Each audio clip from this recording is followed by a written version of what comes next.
Mon apport à l'astrologie aura dépendu largement de mon observation du monde, et pas de l'astrologie en tant que telle uniquement. Parce que c'est le monde, c'est comment le monde fonctionne, qui doit nous éclairer aussi sur la façon dont on doit se relier à l'astrologie, et non pas l'inverse. Et donc par conséquent, étudier autour de moi et même en moi-même, dans mon propre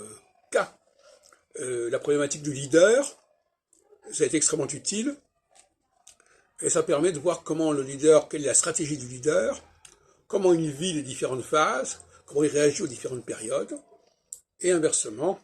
au niveau des femmes, étudier en quoi les femmes ont un fonctionnement qui n'est pas le même, et c'est en rapport avec les topiques sensoriels, le ça, le surmoi, selon les domaines. Une femme peut avoir un surmoi très fort en ce qui concerne, par exemple, la propreté, la santé, et un surmoi très faible en ce qui concerne la parole. Et inversement chez les hommes. Donc ce qui m'intéressait, c'était cette inversion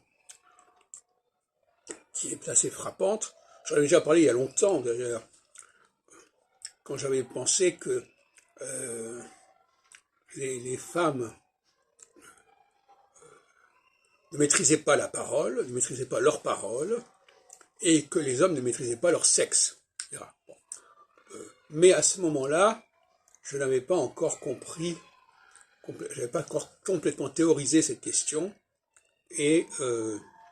ne l'avais pas intégré dans le champ de l'astrologie, parce qu'effectivement, les phases que j'étudie actuellement, qui sont duelles, équinoxialité et solstitialité, sont également en rapport avec la place respective au pouvoir des hommes et des femmes, les leaders étant le haut de l'iceberg au niveau des hommes, et la question de la parole, par exemple, la parole libérée, la parole sauvage, étant marquante dans le domaine de l'équinoxialité.